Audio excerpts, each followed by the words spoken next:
Bonjour à tous, ravi de vous retrouver pour cette deuxième très grande journée des plastiques de la Plastic Week autour d'une thématique passionnante avec des enjeux qui ne le sont pas moins, les enjeux de l'éco-mobilité et en particulier on va essayer de voir comment cette filière de la plasturgie peut être un acteur efficace, innovant pour accompagner cette éco-mobilité dans la voiture et pas que, parce qu'on va, vous allez le voir au cours de cette journée.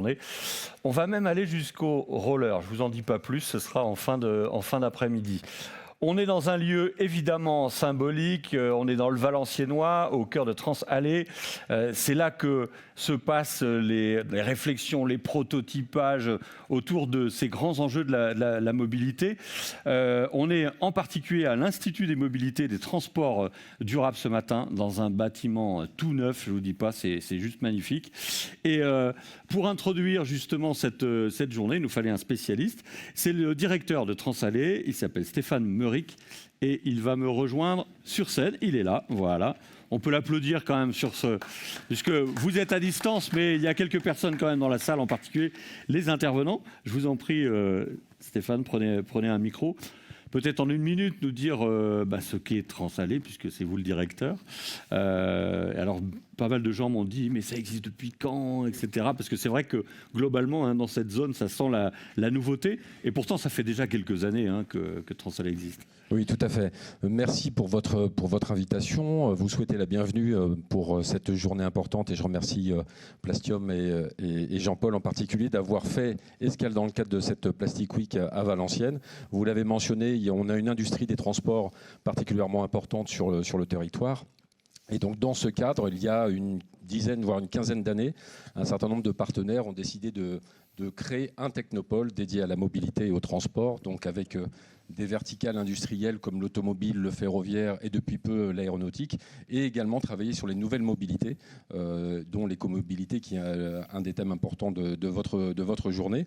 Donc c'est un site d'une part, donc dans le prolongement du campus de l'université de Valenciennes, de 34 hectares, donc qui accueille déjà des entreprises, jeunes entreprises, bureaux d'études, grands groupes, laboratoires de recherche, et également une des particularités de notre site et de notre écosystème, c'est d'accueillir les filières régionales, les associations comme l'ARIA, l'AIF, e-Trans, qui sont aussi partenaires de votre événement.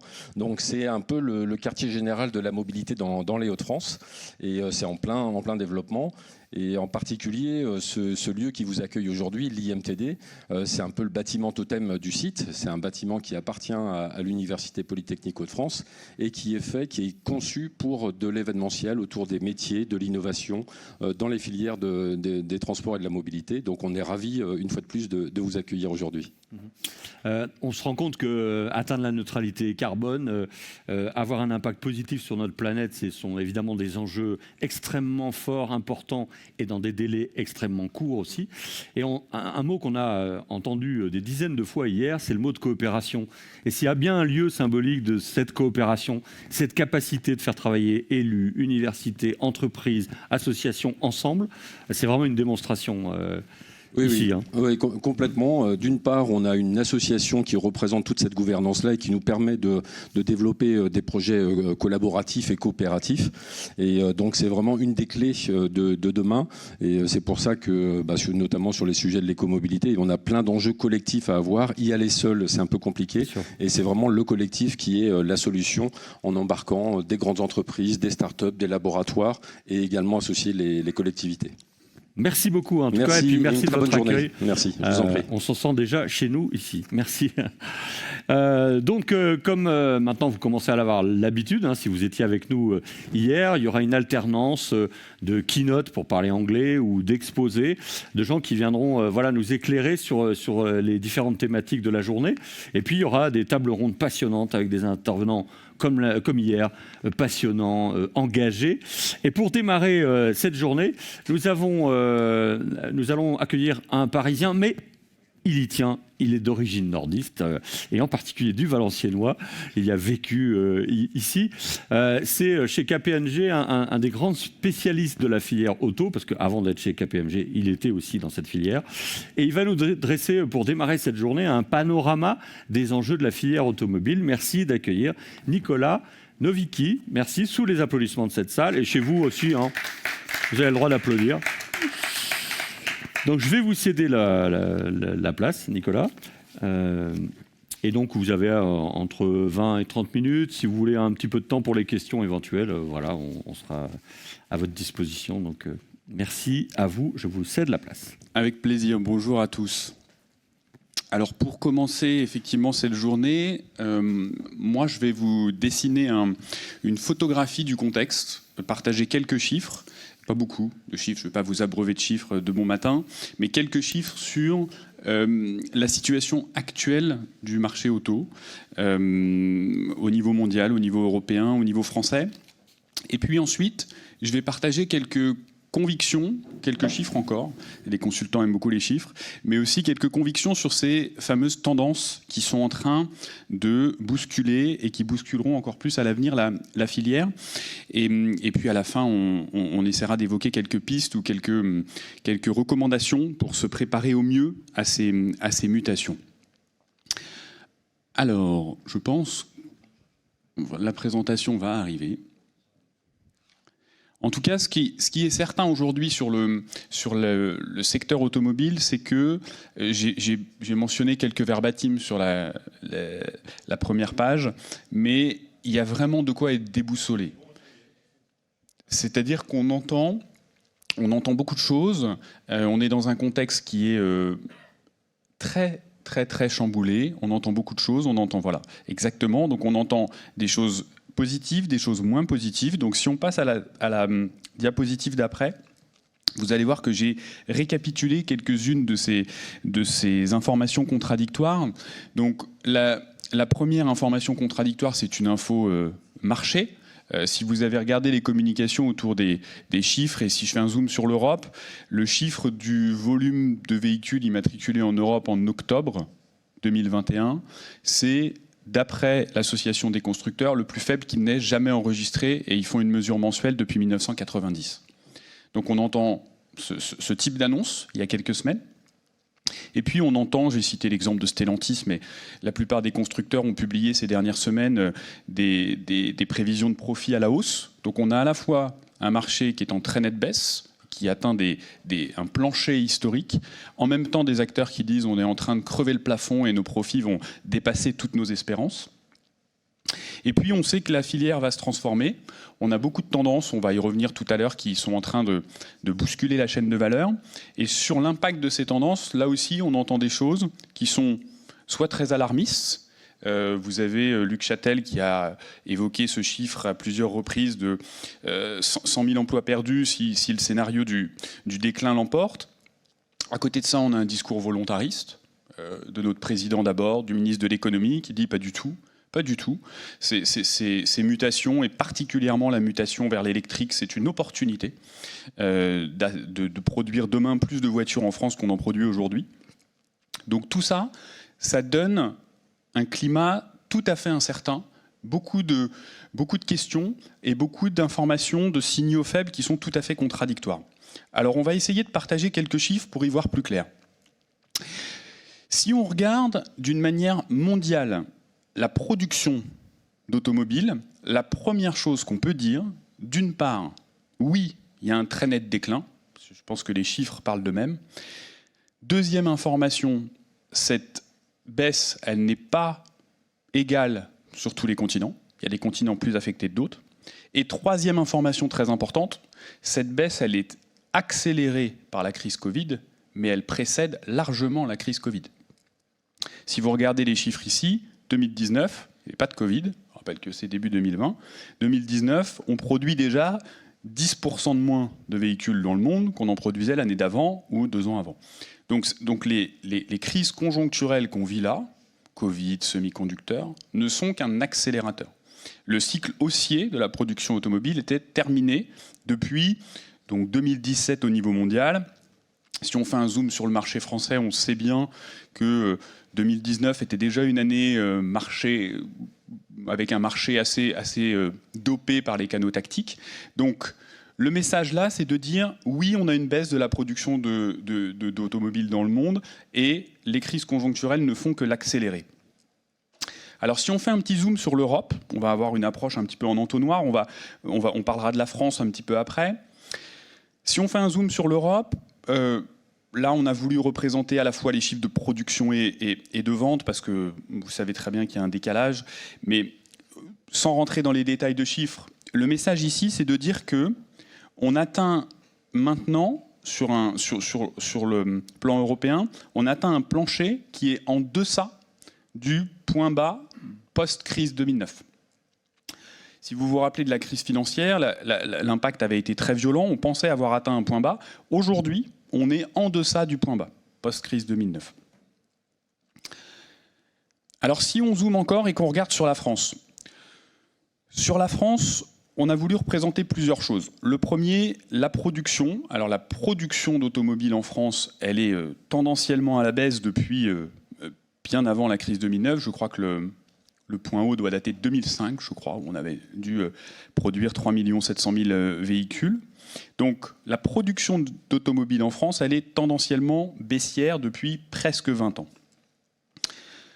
Si on regarde les raisons tout à droite, elles sont connues probablement par vous tous, mais pour rappel, ce qui a entraîné cette baisse, c'est les arbitrages des constructeurs, particulièrement français, entre leurs différents sites de production. Depuis quasiment 20 ans, ces arbitrages, ils sont systématiquement en défaveur des sites de production français. C'est-à-dire que quand on met en concurrence le site français versus le site d'une autre partie de l'Europe, les Français perdent à tous les coups. Je résume la situation.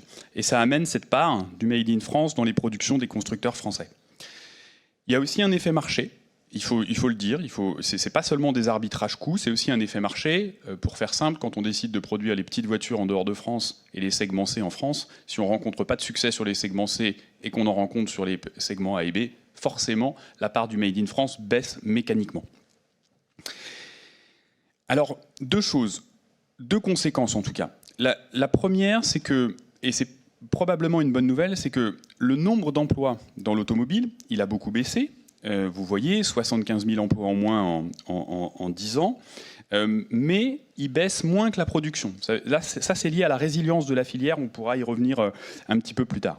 Et la deuxième chose, dans cette baisse de la production en France, on parle très souvent du coût main-d'œuvre. En fait, quand on interroge les investisseurs, ce coût main-d'œuvre, il est certes important, mais ce n'est pas le premier argument. En fait, ce n'est pas le premier argument. Donc la compétitivité, elle est composée d'un certain nombre de facteurs, dont le coût main-d'œuvre, mais le coût main-d'œuvre n'est pas le premier, cité par tous les investisseurs. Donc, ce n'est pas un panorama très très rose que je viens de vous dresser, mais voilà les quelques chiffres qui permettent de mesurer, d'une part, en effet, cette tendance baissière qui a été amorcée sur la production automobile il y a quelques années, et ce zoom sur la France qui montre cruellement que la baisse de production, elle est beaucoup plus violente, elle est beaucoup plus ancienne que dans les autres parties du monde. Alors maintenant, ce que je vais partager avec vous, c'est quelques convictions sur les tendances, puisque là c'est une photographie d'aujourd'hui, et demain on sait que le véhicule, il va être différent. Aujourd'hui, il l'est déjà.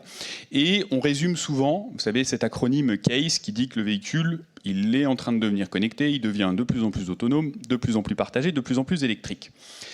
Et donc, ce que j'ai voulu faire pour commencer ce matin, c'est revenir sur ces tendances-là et vous parler, d'une part, de ce qu'en pensent les clients, vous donner quelques chiffres sur l'adoption de ces nouveautés par les clients, et puis partager avec vous quelques convictions sur l'impact que ces tendances-là vont avoir sur la filière, sachant qu'évidemment, on passera plus de temps sur la partie électrique que sur les trois autres.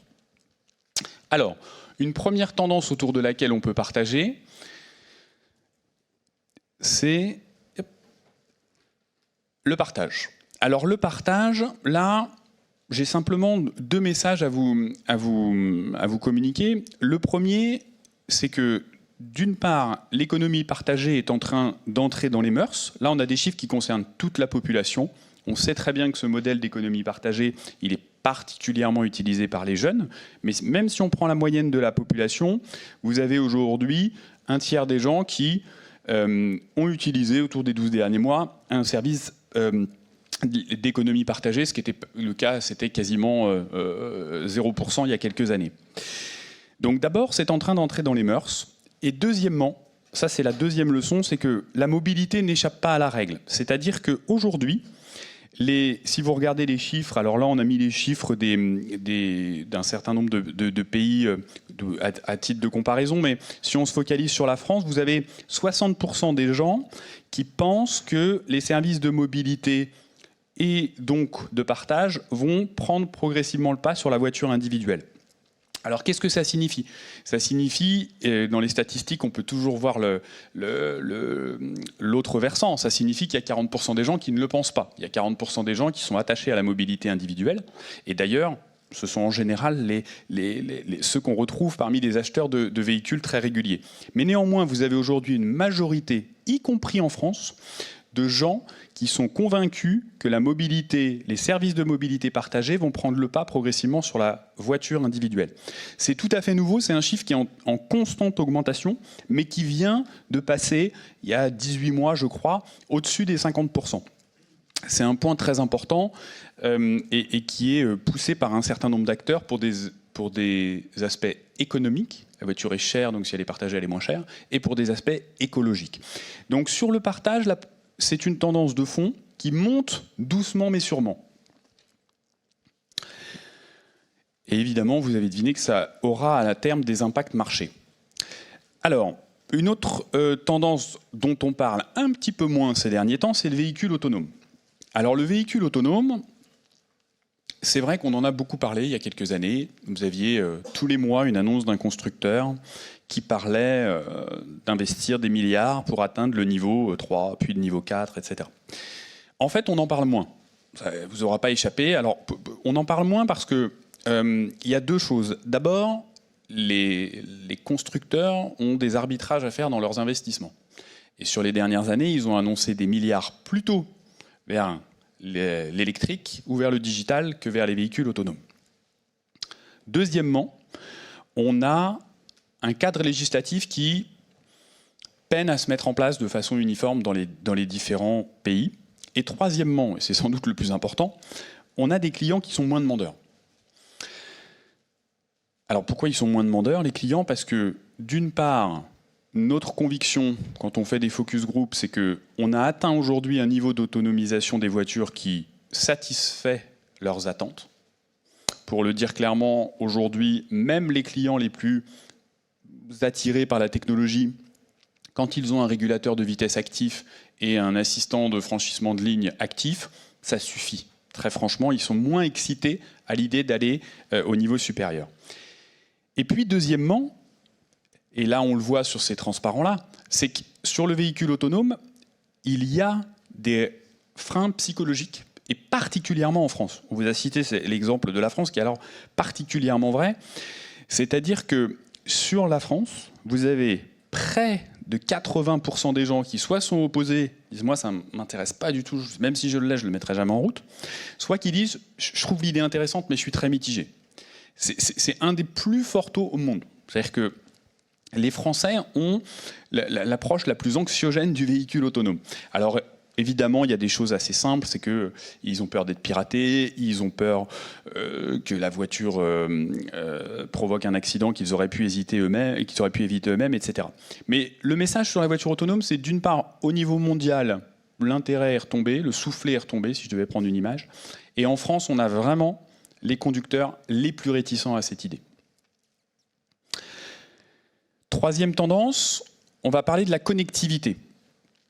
Alors la connectivité, là aussi, il y a quelques années, ça apparaissait comme une martingale. On pensait que les constructeurs allaient y trouver des revenus complémentaires, une profitabilité formidable, et que ça allait rejaillir sur la filière.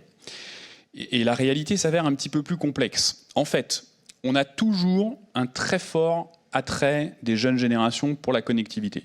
Évidemment, de façon assez classique, on s'aperçoit que plus on est jeune, moins on a d'attachement à l'objet voiture et à la mobilité individuelle, et plus on a d'attachement à la connectivité.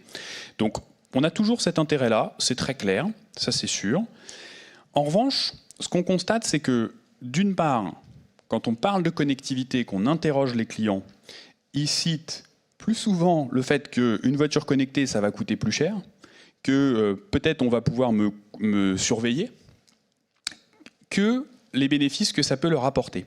Et quand on les sonde sur leur capacité à payer des services connectés, alors d'abord ils sont en général assez opposés, ils disent les voitures sont assez chères, je ne vois pas pourquoi je paierais en plus de la connectivité. Et deuxièmement, ça c'est intéressant en termes de valeur perçue, quand on décline les services connectés, ils sont très intéressés par les services assez basiques qui sont liés à la sécurité sur la route, puisque la voiture connectée peut me servir à sécuriser mon trajet. Et deuxièmement, la sécurité la propriété de ma voiture. Est-ce que ça peut empêcher ma voiture d'être volée? Donc, ça veut dire deux choses. Ça veut dire d'une part que on n'est pas du tout dans ce qu'on avait imaginé il y a quelques années dans le divertissement. Les gens aujourd'hui, ils apportent aucun crédit aux offres de divertissement, d'avoir de la vidéo, du Google sur les écrans d'un certain nombre de constructeurs qui ont essayé ça. Pourquoi? Parce que d'abord sur leur téléphone portable, ils ont l'essentiel de ce qu'ils cherchent sur ce sujet-là.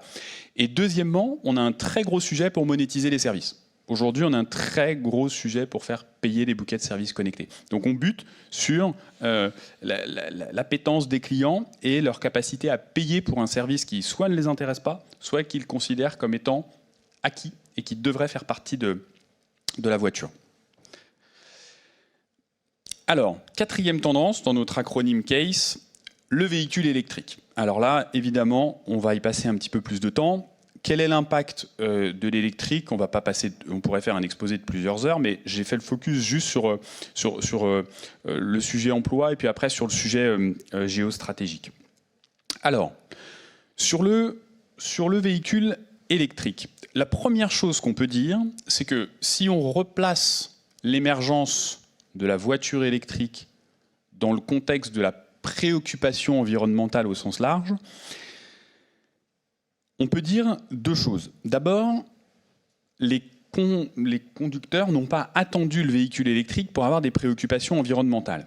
Et quand on les interroge, ils sont très nombreux à avoir, bien avant d'acheter un véhicule électrique, d'avoir changé leurs habitudes de mobilité pour des raisons écologiques ou économiques. Quand vous les interrogez, les gens vous expliquent que d'abord, ils ont commencé, avec l'augmentation du prix de l'essence, à réduire le nombre de kilomètres qu'ils faisaient en voiture. Ils ont commencé à conduire de façon plus souple et moins rapide, pas seulement pour les radars. Et quand on les interroge, évidemment, ils expliquent que les raisons pour lesquelles ils ont changé leurs habitudes, c'est parce que le prix de l'essence, vous avez vu, ça sort en tête, a augmenté, mais aussi, pour 47%, l'impact des émissions. Donc, première chose, la préoccupation environnementale, elle est plus large que l'émergence du véhicule électrique, mais elle est certaine. Aujourd'hui, les gens, les conducteurs, les clients, quand on les interroge, ils ont cette préoccupation environnementale dans leur consommation de la mobilité. Et évidemment, on va revenir après sur la législation, mais poussés par le cadre législatif et aussi par les offres des constructeurs, ils sont légitimement de plus en plus nombreux à considérer le véhicule électrique comme une alternative pour leur propre usage. Alors on dit ils sont de plus en plus nombreux. J'ai voulu remettre des statistiques à droite qui sont des statistiques de 2020 et qui montrent qu'ils sont certes de plus en plus nombreux, c'est une certitude, mais le pourcentage de gens qu'ils considèrent pour eux-mêmes reste modéré. Si vous faites un zoom sur le marché français, vous avez, et on parle de chiffres qui ont quelques mois, vous avez 25% des gens qui considèrent le véhicule électrique comme une alternative crédible pour eux. 25%. Donc, il y a 75% des Français aujourd'hui qui, quand on les interroge, ne considèrent pas que pour eux, le véhicule électrique est une alternative.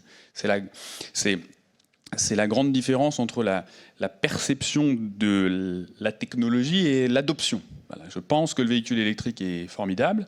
Mais par contre, quand on fait une enquête un peu fouillée et qu'on dit « mais pour vous, dans votre prochaine shopping list, pour utiliser un mot anglais, est-ce qu'il y aura un véhicule électrique ?» le pourcentage décroît fortement.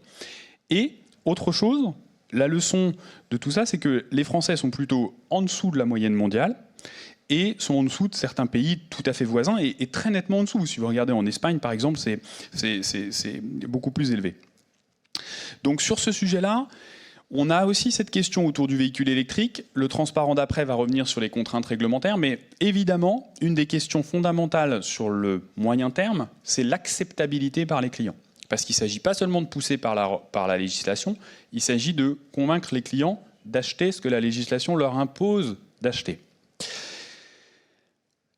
Alors, justement, le point très structurant autour du véhicule électrique, vous avez remarqué qu'on est en 2021, on avait des discussions il y a 2-3 ans sur le mix énergétique, il y a des patrons emblématiques de l'automobile qui avaient des discours très réservés, il y a des constructeurs qui parlaient de mix énergétique, etc.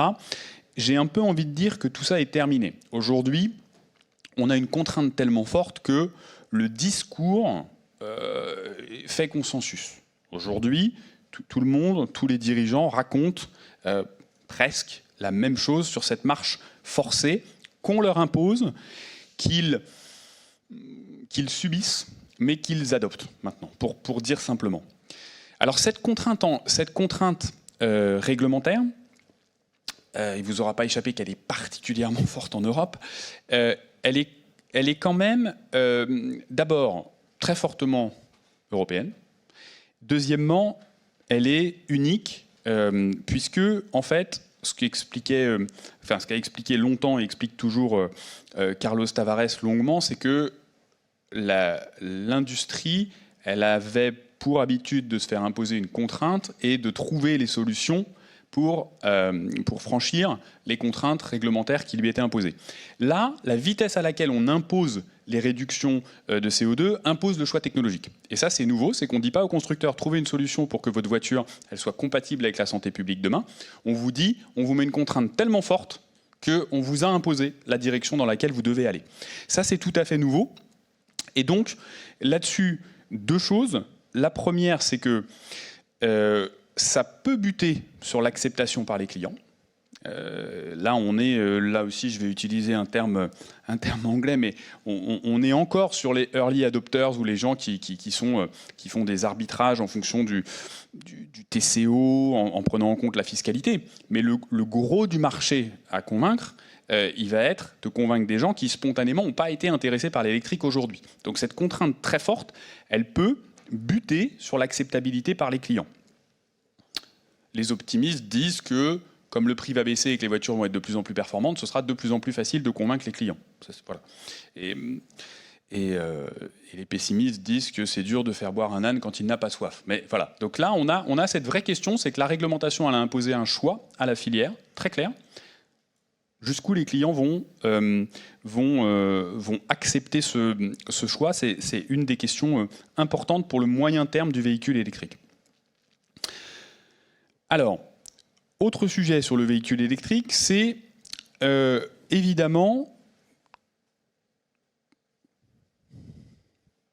l'impact sur l'emploi. Donc là, l'impact sur l'emploi, parce que au-delà de l'acceptation par les clients finaux, il y a l'impact sur l'emploi. J'ai repris les projections de nos collègues du BCG qui, globalement, concluaient sur quelques enseignements, pas très surprenants, mais plutôt optimistes. C'est-à-dire que ce que disait le BCG, d'une part, c'est que de façon, je pense que de façon assez évidente, évidemment, fournisseur VT, ça veut dire fournisseur véhicule thermique. Évidemment, quand on produit des pièces qui ne vont que dans les véhicules thermiques, eh bien, on est particulièrement impacté par le switch pour l'électrique, c'est une évidence.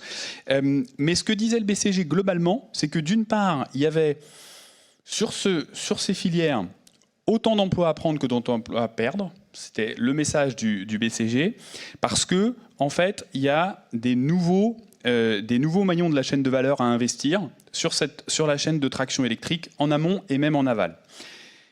L'autre message que portait cette étude du BCG, c'était de dire les constructeurs vont assez largement être impactés par ce basculement vers l'électrique. Donc ça, c'était un enseignement assez intéressant, c'était de dire finalement, les constructeurs vont subir de plein fouet cette mutation sur l'électrique, ça va détruire de l'emploi chez les constructeurs. En revanche, sur la filière, ça va plutôt être une redistribution des cartes.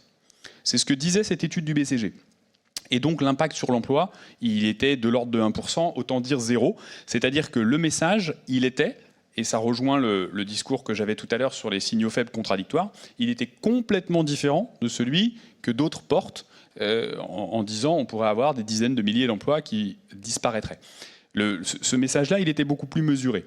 Et vous verrez après que nous, on a identifié aussi un certain nombre de prérequis pour assurer cette transition et faire en sorte de se rapprocher plutôt du scénario du BCG que des scénarios les plus négatifs. Alors, moi je voulais aussi évoquer, sur le cas du véhicule électrique, un sujet dont on parle un peu mais pas beaucoup. Je vous ai dit tout à l'heure sur la transition électrique, on pourrait y passer la journée, mais c'est le sujet géostratégique. Alors, pourquoi évoquer ce sujet-là? Parce que, bien sûr, on en parle, mais en général, on en parle de façon un petit peu superficielle. Alors nous, on a cartographié, d'une part, alors je sais, les spécialistes vont me dire tous les métaux là ne sont pas des terres rares, il y a des ressources rares qui ne sont pas des terres rares, etc. Bien sûr, mais on a cartographié, d'une part, la localisation des réserves, sur ces terres rares, et puis la maîtrise de la production. Et là, on a quelques chiffres pour montrer encore une fois, ce qui est souvent évoqué de façon superficielle. Si je prends, par exemple, le lithium, vous avez vu que la ministre de la Transition écologique, hier, disait mais on pourrait s'intéresser à des mines de lithium en France, de lithium en France. Mais si je prends le lithium dont on parle tant, eh bien, le lithium aujourd'hui, il y a plus de la moitié des réserves mondiales qui sont sur un seul pays, qui sont au Chili. Aujourd'hui, on a 50% qui sont produits en Australie ou maîtrisés par l'Australie, on va dire, de la production. C'est un premier sujet. Vous voyez sur le graphite, le poids de la Chine est indiscutable. Mais on a aussi regardé dans le moteur électrique, parce qu'on parle souvent des composants de batterie, on parle rarement du moteur électrique. Dans le moteur électrique aujourd'hui, c'est un vrai sujet, enjeu très fort. Le néodyme dont on parle tant sur ce sujet-là, 80% des réserves sont maîtrisées par la Chine, et aujourd'hui 90% de la production est maîtrisée par la Chine. On a d'ailleurs une très grande tension sur le néodyme, elle est moins forte sur les autres, et d'ailleurs Toyota est en train de remplacer le néodyme par du cérium, parce que le cérium est pour l'instant moins rare. C'est-à-dire qu'en fait on est en train de dire que comme cette ressource est extrêmement rare, on la remplace par une autre ressource qui est un petit peu moins rare. Mais enfin si tout le monde fait ça, elle va vite être aussi rare que l'autre. Le message sur ce sujet-là, c'est que d'une part, les enjeux géostratégiques autour de l'émergence du véhicule électrique sont colossaux. Ils ne concernent pas que la batterie, mais aussi le moteur électrique. Ça, c'est la première chose. Et la deuxième chose, c'est que on peut toujours imaginer extraire du lithium en France, bien sûr, pourquoi pas, c'est une bonne idée. Mais en revanche, l'urgence, elle est plutôt d'imaginer les technologies qui vont permettre demain d'assurer une mobilité électrique qui repose moins ou pas du tout sur ces terres rares. Donc là, l'innovation est un point clé, non pas pour le plaisir d'innover, non pas pour se différencier, mais juste pour piloter la pérennité de la filière sur un pays à terme. Parce que vous imaginez bien que produire des batteries ou des moteurs électriques avec une ressource dont les réserves et la production sont maîtrisées à 90% par un autre pays, c'est pas une chaîne de valeur pérenne. Alors, en conclusion, je pense qu'il est... Oui, il est temps que je conclue. En conclusion, ce que j'ai voulu faire aujourd'hui, c'est rapide rappel des chiffres pour vous donner, pour démêler le vrai du faux dans les tendances marché et tendances de production. Deuxièmement, faire un zoom sur ces 4 tendances, avec un zoom sur l'électrique particulièrement. Sur l'électrique, je vous l'ai dit, un sujet emploi très fort et un sujet géostratégique très fort. Aujourd'hui, ce qui est certain, c'est que face à ces mutations, particulièrement la mutation électrique, elle est vraiment prééminente. Il y a à la fois beaucoup de risques, mais il y a aussi des opportunités. Et pour nous, notre lecture chez KPMG des enjeux qui se présentent à la filière, notre lecture, on l'a synthétisée en 4 points, j'allais dire complémentaires. Le premier point, c'est évidemment, on l'a vu, c'est l'attractivité. Avoir un territoire attractif, c'est pas très original, mais c'est clé parce que on voit très bien que dans la redistribution des cartes, dans le fait qu'il y ait une nouvelle chaîne de valeur qui se dessine, l'attractivité est très importante pour se positionner tout de suite bien et pas courir après, courir quelques années après vers d'hypothétiques relocalisations. Je crois qu'on avait un interlocuteur de la région qui nous avait dit il y a quelques semaines, mais plutôt que de relocaliser, il faut localiser au premier coup au bon endroit. Évidemment, c'est une phrase criante de vérité. Deuxièmement, le sujet innovation, et j'ai mis diversification avec. Innovation, je l'ai dit, typiquement sur les batteries, typiquement sur le recyclage, typiquement sur le moteur électrique. On a aujourd'hui des acteurs qui sont plus en avance sur les technologies d'aujourd'hui. Donc, l'enjeu, c'est d'être présent avant eux ou en même temps qu'eux sur les technologies de demain. Et ça, c'est ce qui va assurer la pérennité de la filière, non pas à 18 mois, mais à 5 ans ou à 10 ans. Diversification, c'est un autre sujet pour les acteurs qui sont particulièrement touchés par les mutations électriques. Compétences, c'est absolument clé. Compétences, on a un enjeu très très fort de mutation, inédit probablement, dans la mutation des profils dont la filière va avoir besoin dans 3 ans, dans 5 ans. Il y a un vrai besoin, un vrai besoin déjà aujourd'hui d'attirer des talents et de les garder dans l'industrie, mais alors demain ce sera encore plus criant, et il est tout à fait clair que les régions du monde qui auront cette capacité à anticiper les besoins en termes de compétences vont accroître très nettement leur compétitivité, peut-être plus encore que sur la chaîne de valeur traditionnelle. Et puis, je crois que hier, ça a été un mot très cité, l'écosystème et la collaboration. Pour conclure, les mutations, et la mutation vers l'électrique particulièrement, est une opportunité incroyable de repenser la façon de travailler ensemble. Les pratiques de la filière automobile en France, je crois qu'elles sont très très loin de ce que d'autres filières ont fait en termes de collaboration verticale et horizontale. Et d'une part, le fait d'avoir des chamboulements sur la chaîne de valeur, ça ouvre une fenêtre d'opportunité sur repenser les modes de collaboration. Mais deuxièmement, pour préserver l'emploi et pour prendre une place dans cette bataille demain, ça rend quasi obligatoire la collaboration. Donc ça, c'est un sujet fondamental, c'est la façon dont toute la filière travaille ensemble, la façon dont les acteurs travaillent ensemble, de façon horizontale, de façon verticale. On a une fenêtre d'opportunité pour repenser cette collaboration et ce développement d'un mode de travail vertueux entre les acteurs. Voilà en quelques mots ce que je voulais vous dire en introduction ce matin. Merci, on peut vous applaudir, c'était pédagogique, brillant. Merci. Est-ce qu'il y a éventuellement une question dans la salle, un complément Et si je vous demandais un petit avis personnel par rapport à votre dernier slide, là, où vous nous dites opportunité, challenge, etc., un peu au milieu, votre conviction à vous, vous êtes plutôt dans une forme d'optimisme ou plutôt réservé sur l'avenir?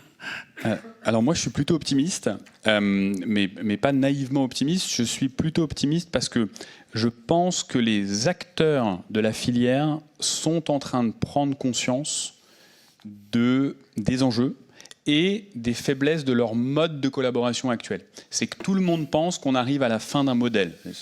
En termes, et quand on parle par exemple de relocaliser les approvisionnements, tout le monde aujourd'hui a conscience demain des enjeux CO2 end-to-end.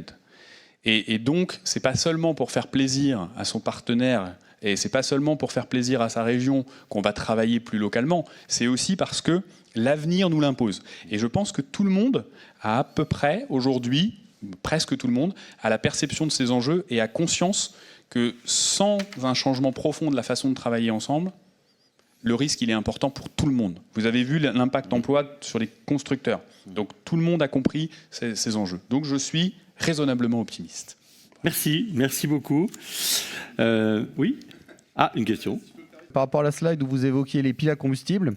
Donc, une question un petit peu perspective long terme. Est-ce que vous voyez une arrivée des voitures de série équipées avec des moteurs à hydrogène? Et dans ce cas-là, à quel horizon? Alors, là, il faut une boule de cristal. Plus sérieusement, on a fait une étude l'année dernière qui s'appelle Fuel of the Future. Alors, il se trouve que cette étude, elle était périmée avant de sortir, puisque en fait, au mois de juillet, on apprend que 2035, on interdit le thermique. Donc, merci KPMG d'avoir travaillé, mais vous avez travaillé quelques mois, pas dans le vide, mais vous avez travaillé, il vous manquait un facteur important. Non, plus sérieusement, sur le mix énergétique, aujourd'hui, il y a quand même une minorité de gens qui pensent que le groupe motopropulseur électrique conviendra à tous les usages. Il y a une minorité de gens qui pensent ça. Alors si on élargit aux véhicules utilitaires et aux poids lourds, c'est complètement différent. Donc nous, notre conviction, c'est que les modes de propulsion différents vont se compléter pour les différents usages. On peut revenir sur 2035. Est-ce que vraiment en 2035, on interdira le thermique ? Les pro-électriques disent bien sûr, en 2035, les voitures électriques qui sortiront permettront de combler les besoins des gens qui font 80 000 km par an. Pas de problème. Peut-être. Moi, je suis un petit peu plus sceptique. Donc je pense que le mix énergétique, il va être plus résilient que ça. Notamment si on élargit aux véhicules professionnels. Et là, c'est la fenêtre de l'hydrogène. La fenêtre de l'hydrogène, le point d'entrée de l'hydrogène, ce sera sans doute pas le véhicule particulier. Ce sera plutôt les usages professionnels d'abord. Mais personnellement, je suis convaincu que le mix énergétique va maintenir une diversité bien plus importante que ce qu'on veut croire, même à 2035. Merci beaucoup, merci Ludovic. Alors on parle de collaboration, mais il y a bien quelqu'un qui met cette collaboration au cœur de son action depuis longtemps. C'est Luc Messien qui est le délégué général de l'ARIA, elle était citée tout à l'heure. Je vais lui demander de me rejoindre. Là aussi, sous vos applaudissements, le temps qu'il arrive. Ravi d'être avec vous. Alors, je sais pas, vous préférez le pupitre, assis, pupitre. Alors, je vais vous laisser y aller.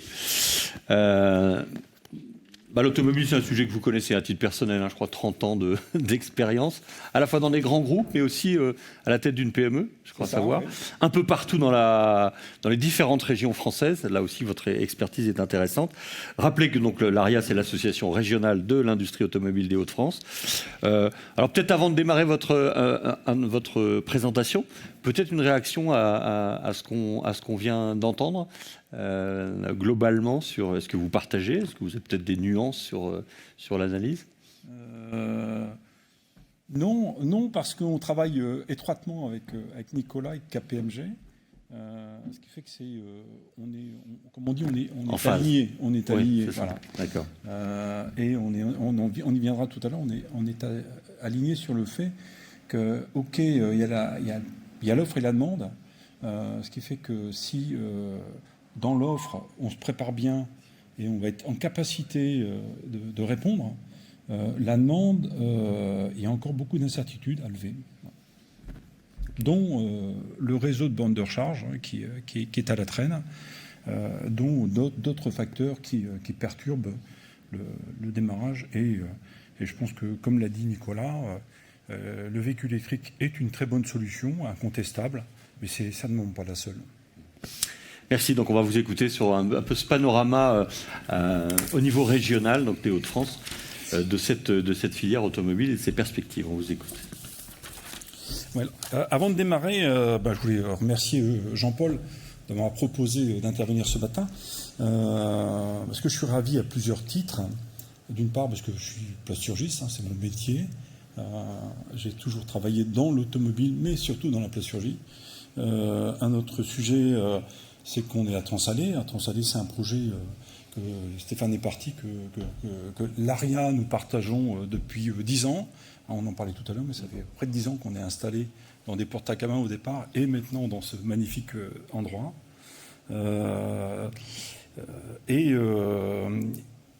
Ravi aussi, comme je l'ai dit tout à l'heure, c'est d'intervenir après Nicolas, parce qu'il m'a mâché beaucoup de travail, fait que je vais raccourcir le temps, et je le remercie.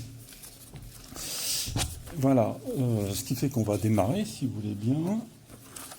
Ce qui fait qu'on va démarrer par les Hauts-de-France. Qu'est-ce que les Hauts-de-France? Vous avez la présentation? Ah.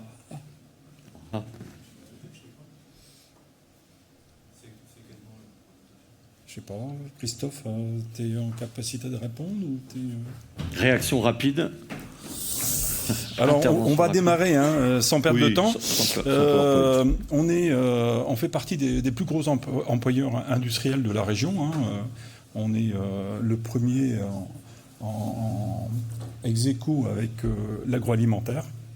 On est la première région de fabrication automobile, même si aujourd'hui, comme on l'a vu tout à l'heure, on baisse fortement, mais n'empêche qu'on est encore première région de France.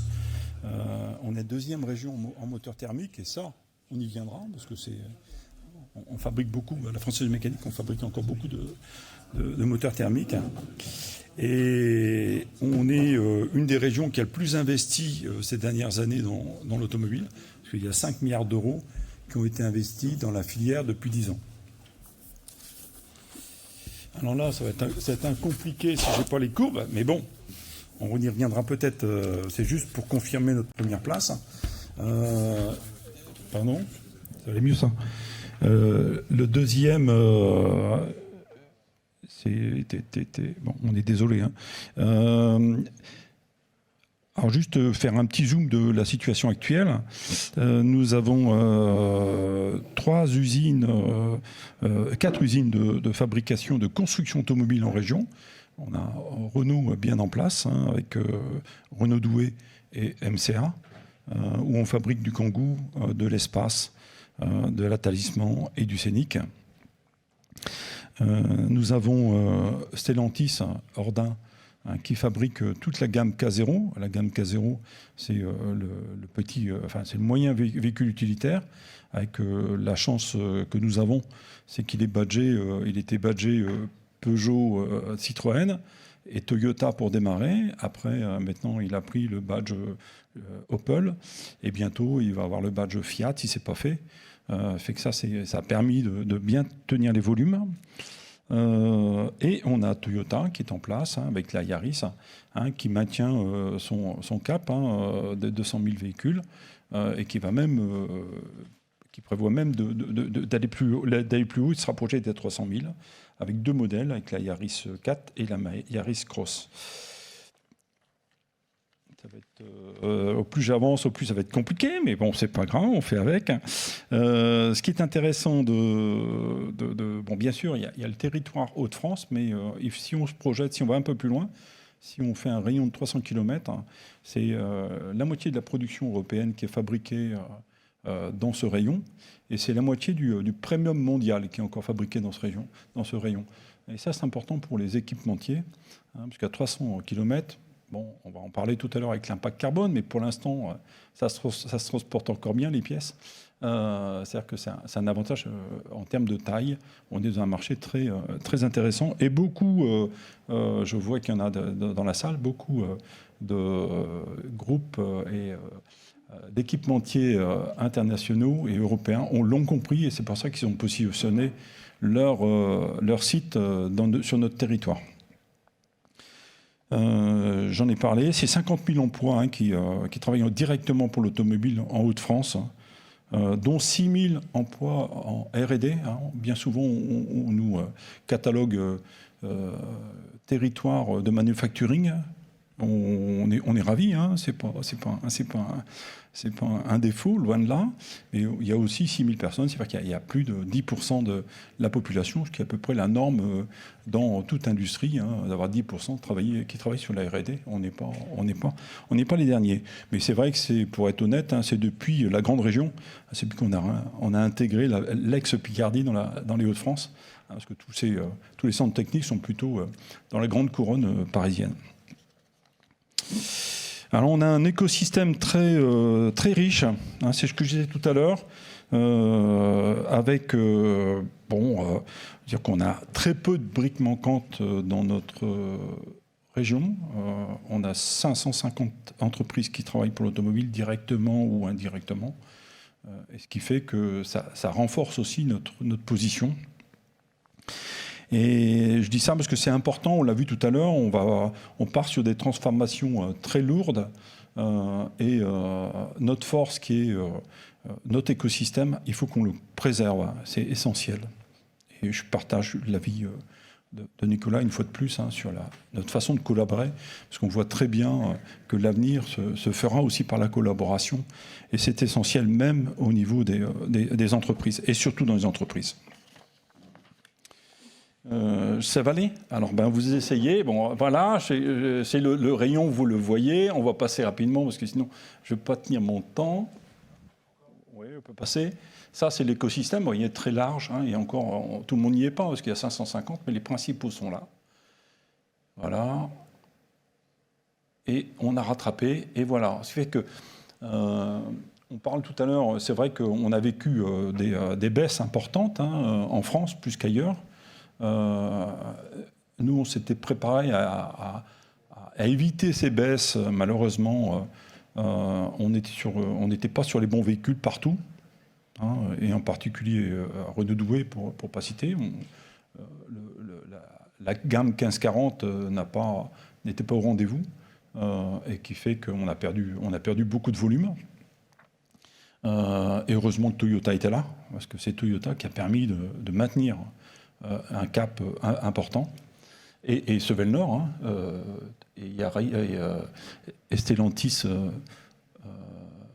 Ordin. Si on voit cette courbe-là, vous voyez tous les gros projets structurants qui se sont passés ou qui vont se passer dans notre région, ce qui fait qu'on était en 2019 à 612 000. Notre rythme de croisière, c'est 700 000 véhicules à l'année. Voilà. On est capacitaire, on doit être proche d'1 million.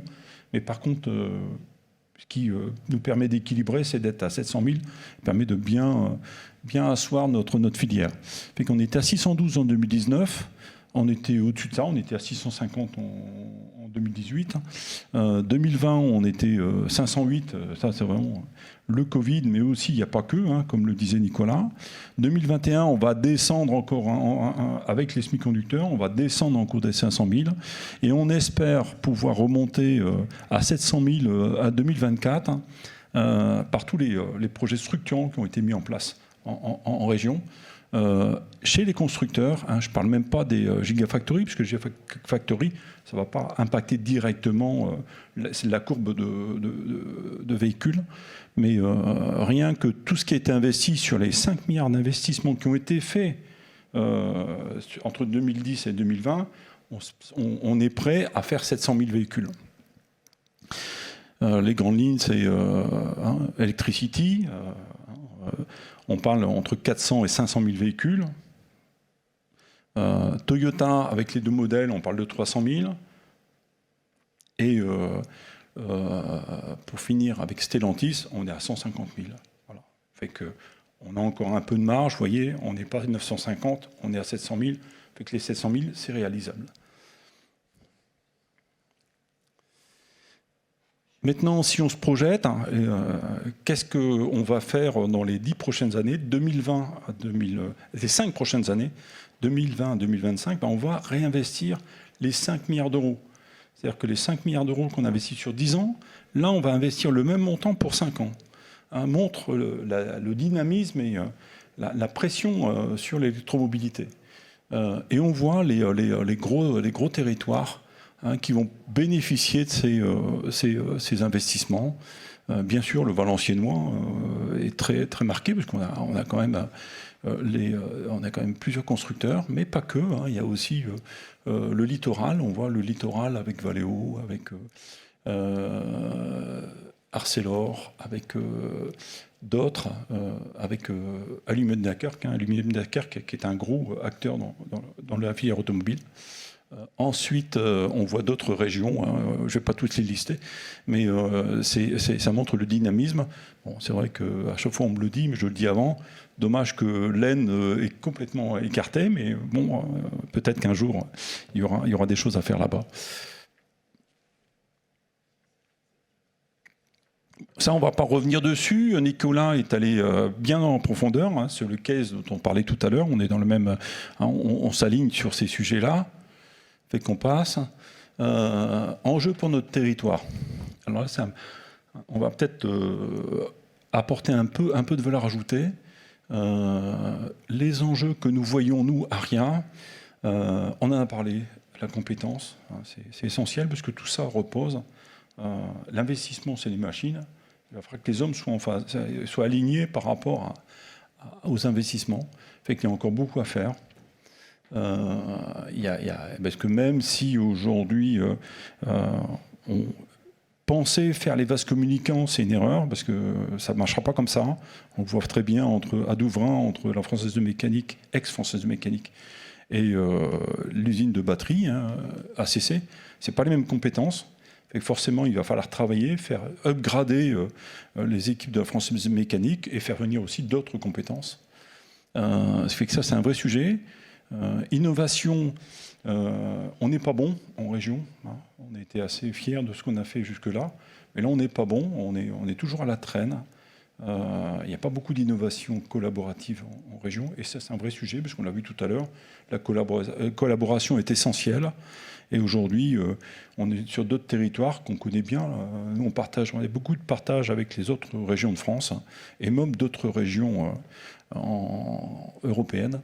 On n'a pas une machine. La machine, elle ne marche pas bien encore. Il faut trouver la solution. On ne l'a pas. Mais aujourd'hui, ça ne marche pas. L'écosystème, c'est des chaînes j'en parlais tout à l'heure. L'important, c'est bien identifier les briques manquantes. On travaille avec Nord France Invest, mais de manière très proche, pour aller chercher des acteurs. Si on ne les a pas en région, déjà, d'une part, c'est comment on peut upgrader les acteurs en région. Et si ce n'est pas le cas, comment on va chercher dans d'autres régions des acteurs pour les faire venir ici, leur donner envie de venir. Ensuite, il y a la partie RSE qui est essentielle. Je sais qu'il y a une table ronde, je sais qu'il y a Amaury Cornillot du GEPA qui parlera, qui est un expert sur le sujet du recyclage, qui interviendra tout à l'heure. C'est important, le recyclage. L'impact CO2, c'est de plus en plus important. Je pense que j'espère que vous êtes tous convaincus, parce que ça, c'est un sujet qui va nous arriver, mais très très vite. Ça s'accélère. Alors peut-être la plasturgie, on le voit un peu moins. Nous, on a l'avantage aussi de travailler avec l'aluminium, par exemple, et l'acier. Eux, ils sont en plein dedans. Et ils sont en train d'accélérer. Et Aluminium Dunkerque, par exemple, valorise le fait qu'il soit juste à côté de Gravelines. C'est le premier consommateur d'électricité de France, Aluminium Dunkerque. Ils utilisent la moitié d'une travée de Gravelines. Leur facture mensuelle est de 15 millions d'euros d'électricité. Ça donne l'ampleur. Et ce qui fait qu'ils ont l'avantage d'être en décarboné, parce qu'ils sont à côté de Gravelines. Et ça, c'est important. Et ils le valorisent. Et les constructeurs sont de plus en plus intéressés à ça. Parce qu'on voit bien dans les scopes, ils vont arriver sur le SCOT 3. Le SCOT 3, c'est comment on vérifie l'amont et l'aval en termes d'impact CO2. Et ça, aujourd'hui, c'est un sujet important. Ce qui fait que si j'ai un message à passer aux plasturgistes, c'est vraiment... Regardez ce point-là, parce que ça va nous arriver aussi bien en interne, dans les usines. Je sais qu'il y a des constructeurs, il y a des équipementiers que je connais bien, Plasticomium, ils ne sont pas là, ils devaient être là, malheureusement ils se sont excusés, mais ils connaissent ça, ils travaillent ça depuis très longtemps, l'impact CO2 dans l'usine, produire propre. Et après, c'est comment on approvisionne propre et comment on livre propre. Tout ça, c'est des sujets qui sont essentiels. Et le deuxième point dans la RSE, qui touche la plasturgie, c'est le recyclage. Parce qu'on ne travaille pas encore assez le recyclage. J'ai pu y travailler avec le GPA et on continue à travailler. C'est un sujet important. Alors c'est vrai que c'est pas évident, pas évident, c'est complexe. Mais même si c'est complexe, on doit y travailler. Ensuite, infrastructure, on en a parlé, vous l'avez compris, comment donner confiance aux consommateurs pour qu'il achète du véhicule électrique, parce que c'est bien, on va être en capacité de fabriquer près de 700 000 véhicules électrifiés, dont une bonne partie véhicules électriques, la différence c'est l'hybride, comme vous savez. Et comment on va donner confiance au consommateur, c'est aussi par sa capacité à se recharger. Parce qu'aujourd'hui, vous voyez sur les réseaux sociaux, c'est inondé, on en parle souvent, il y a souvent, tous les jours, il y a quelqu'un qui raconte sa mauvaise aventure avec sa voiture. Et ça, il faut vraiment qu'on stoppe ça, il faut qu'on accélère. Il y a quelques temps, et c'était vrai, je l'ai vérifié, il y a une station qui propose, pour venir de Paris jusqu'à Valenciennes, il y a une station qui propose des recharges, c'est à Péronne, je ne sais plus comment elle s'appelle, les Hauts-de-Cœur, je ne sais plus comment, les Hauts-de-France, le cœur des Hauts-de-France. Voilà, et sur les 4 bandes de recharge, il n'y en avait qu'une qui fonctionnait. Alors, vous imaginez, que déjà on n'en a pas beaucoup, et en plus il y a des problèmes de fiabilité. Il faut qu'on accélère ça. C'est vraiment ça qui va être structurant pour la réussite de ce véhicule électrique. Et après, on parlait tout à l'heure d'hydrogène, il va falloir aussi anticiper toute cette infrastructure. Et le dernier point, qui n'est pas le moindre, parce qu'il ne faut pas croire qu'on va lâcher la compétitivité, bien au contraire, parce que tout ça, ça nous rend de plus en plus en concurrence avec les Chinois en particulier. Ça fait qu'il va falloir qu'on travaille énormément la compétitivité, parce que le maître mot, c'est faire de la voiture électrique à 100 000 euros. C'est vrai qu'il a réussi. Il y a un constructeur américain qui a bien réussi à faire ça. Il les vend bien, ces voitures. Mais n'empêche que nous, c'est pas notre cible. Si on veut rester à 700 000 véhicules en région, il faut faire la voiture pour monsieur tout le monde. Et ça, on ne peut pas se permettre d'avoir encore des tels écarts de prix avec les véhicules électriques. Fait qu'il faut vraiment travailler sur la compétitivité. Et c'est là aussi où on a besoin de cette collaboration pour pouvoir réduire le prix du véhicule pour qu'elle soit accessible. Ensuite, le dernier point, et voilà. Ce qui fait que les enjeux de la plasturgie, on en a parlé rapidement, mais vous les retrouvez tous. Vous êtes plasturgistes en grande partie dans la salle, ce qui fait que je vais pas être innovant là-dessus. Mais tous ces points-là sont importants. Bien sûr, les nouveaux matériaux. On voit très bien, il y a le cas des nouveaux composants dans la voiture, qui environnent la batterie, sont en acier ou en alu. Ça, il va falloir qu'on réfléchisse, parce qu'il faut baisser le poids. L'allègement du véhicule reste un point encore plus important qu'avant, parce qu'en fin de compte, on voit très bien que le problème de l'autonomie a beaucoup d'importance dans l'usage du véhicule électrique. Fait que l'allègement, on doit vraiment travailler sur le point. C'est-à-dire qu'on va encore accélérer tous les processus pour valider des nouveaux matériaux et pour aller dans l'allègement. La plastronique, on a parlé avec le véhicule connecté. Il y a très peu maintenant, il y a de moins en moins de pièces injectées simples. Au plus on avance, au plus il y aura de l'électronique. J'ai eu la chance de pouvoir aller chez Novares. Ils ne sont pas là, Novares. Non. J'avais la chance d'avoir à leur salon à Paris. C'est impressionnant. Tout ce qu'ils présentent, c'est de la plastronique, Novares, et ils présentent que des nouveaux projets en plastronique. Ça montre bien leur intérêt. Le recyclage, on en a parlé. Les composites, c'est la même chose que tout à l'heure. Les compétences, c'est essentiel. Et là, un gros travail aussi pour la plasturgie, parce qu'on n'est pas assez présent on a la chance d'avoir une très bonne collaboration, d'avoir un très beau campus des métiers sur la région, mais ça ne suffit pas, il faut vraiment qu'on accélère. C'est-à-dire nous, on voit de côté Aria, on est souvent sollicité par des entreprises par manque de compétences, manque de régleurs, manque de monteurs-moules. Et ça, c'est un vrai sujet. Et on voit qu'en dispositif académique, on n'a pas la réponse. Voilà les grandes lignes. Et je finirai juste par un point optimiste. Ça, c'est Alex Partner qui nous a proposé ça, qui nous a présenté ça dans le cadre de la PFA. Et tout va bien, parce que vous voyez, dans la transition entre le véhicule thermique et le véhicule électrique, le métier le moins impacté, c'est la plasturgie. Tant mieux, il faut être optimiste, parce que quand on voit les volumes qui vont arriver, et on voit que ce point-là n'est pas touché. Ça, c'est un point très positif qu'il faut signaler. Et j'en terminerai par là. Merci de votre écoute. Merci beaucoup. Merci.